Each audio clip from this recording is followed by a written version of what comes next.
Hey guys! Hope all are doing good. ఈరోజు మేము సింహాచలం వచ్చామండి. కొండపైకి ఎలా వెళ్ళాలో చూసేద్దాం. ఇది మెయిన్ ఎంట్రన్స్. గేట్ 1 అని రాసుంది కదా! ఇక్కడ నుంచి ముందుకు వెళ్తూ ఉండాలి. రైట్ సైడు మనకు నడకదారి కూడా ఉంటుందండి. వైట్ అండ్ రెడ్ మార్క్స్‌తో ఉంది కదా! అదేను.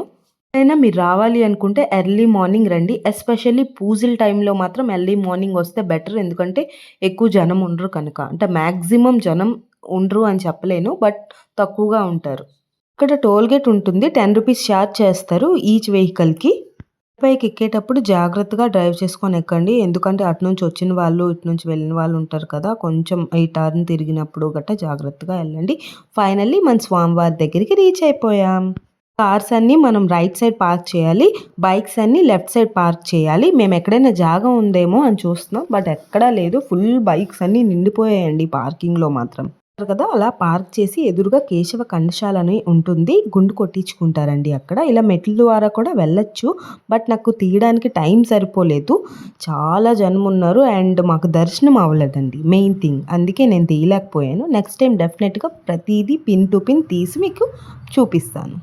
ఇలా అప్పెక్కితే స్నానాలుంటాయండి. వచ్చిన వాళ్ళు ఫ్రెష్ అయ్యి స్వామివారి దగ్గరికి వచ్చేయవచ్చు.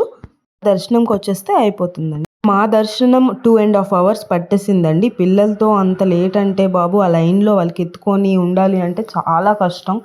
అసలు అందుకే నేను ఎర్లీ మార్నింగ్ రమ్మని చెప్తున్నాను. ఇక్కడ చూసారా ఎంత పూజలవుతున్నాయో. సో, మేము ధనుర్మాసం లక్షవారం నాడు వచ్చాం కనుక చాలా జనమున్నారు అండ్ స్వామివారు లక్ష్మీదేవి అవతారంలో ఉన్నారు. ఇక్కడ online tickets and mobile counter అన్నీ ఉంటాయి. అవన్నీ నేను క్లియర్‌గా మీకు తర్వాత చూపిస్తాను. అండ్ అన్నప్రసాదం కూడా మాకు తినడానికి అవ్వలేదండి. ఆ లైన్‌లో నిల్చొని అలిసిపోయాం సగం. ఈ పోలీసులు కూడా వీళ్ళకి కంట్రోల్ చేయలేకపోతున్నారు ఈ జనంలో. చూసారు కదా! ఎంత జనం కనిపిస్తున్నారో. అసలు వీడియో తీస్తుంటే నాకు ప్లేసెస్ కనిపించట్లేదు. జనాలే కనిపిస్తున్నారండి. అండ్ ఇక్కడ ఫ్రీ లైన్స్ కూడా ఉంటాయి. అంటే ఉచిత దర్శనం కూడా ఉంటుంది. ఆ లైన్స్ ఈ పక్కనే ఉంటాయండి. అలా మనం వెళ్ళొచ్చు దర్శనానికి.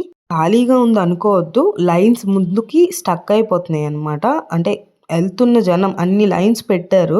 బికాజ్ ఇక్కడ పూజలు కదా! సో, అందుకే జనాలు చాలా మందొచ్చారు ఆ రోజు. ఫైనల్‌గా టైర్డ్ అయిపోయి కిందకి దిగిపోయాం. ఇంకా వెళ్ళిపోదాం, ఎప్పుడు ఇంటికి వెళ్ళిపోదాం అన్నట్టు అనిపించింది. ఎందుకంటే బాబుతో కొంచెం కష్టం కదండీ! మీకు గాని నా వీడియో నచ్చినట్టయితే please like, share and subscribe to my channel. Don't forget to click the bell icon. Thank you.